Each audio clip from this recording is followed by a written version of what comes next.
come to learn that teams are absolutely critical if we want to really multiply movements of ordinary people. One of the first things that Jesus does is he starts a team.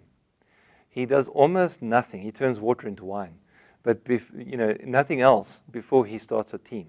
He gets baptized and he goes out and he begins to assemble a team of disciples that go with him and are pretty much with him the entire ministry time. And then he says to them, it's better that I leave, and the Holy Spirit's going to come. But he deposits in that team what is needed for the movement to continue. Paul travels in teams. And so teams are absolutely critical. For us, it's become a central element to seeing movements of ordinary people that take place. You have two choices. You're either going to pay professionals or you're going to see movements of ordinary people. And if you're going to see movements of ordinary people, you pretty much have to work with teams. You have to build teams. Teams are stronger because there are multiple gifts.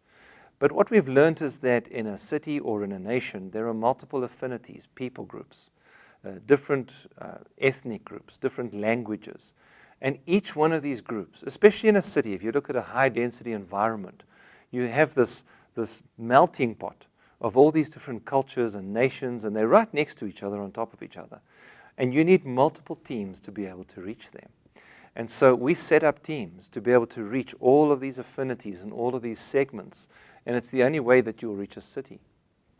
So what do teams do? Well, we say they do 8 things. Number 1, teams launch. And launching a team takes a little bit of time. You see how Jesus launched his team. He prayed all night. He asked the Father who those people would be. He went out and called them, and he had different ways of calling them. And so the first thing you want to do is launch the team or assemble the team. The next thing that a team has to learn to do is to pray together. A team that doesn't pray together won't stay together and won't be successful. And so a team has to learn to pray together. Then we teach a team how to engage with lost people. And this is quite a big thing. Most Christians don't know how to engage with lost people. All our friends are Christians, all our friends are believers, and we don't know how to cross over that barrier. The mistake of much of the church today is they expect the non-believer to cross that barrier and to come into our environment. But really what Jesus said was go and make disciples. He expects us to cross that barrier into their world.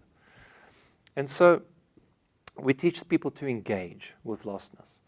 Once they've engaged, once they've built relationships and they're in with that group of people and people are open to them, they have to learn how to find people of peace and make disciples, or make disciple makers, which is to multiply. We teach them how to make disciples in such a way that they multiply the gospel from person to person to person.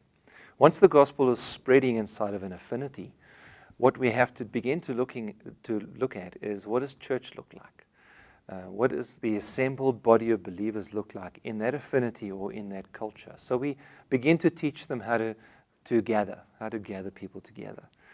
And as gatherings form, we need to multiply. We need to multiply into new parts of the city. We need to multiply into new affinities. And so we begin to send. We begin to send workers back into the city to reach other people. And all of these functions are only really possible in team. It's very difficult for one person to carry all of this.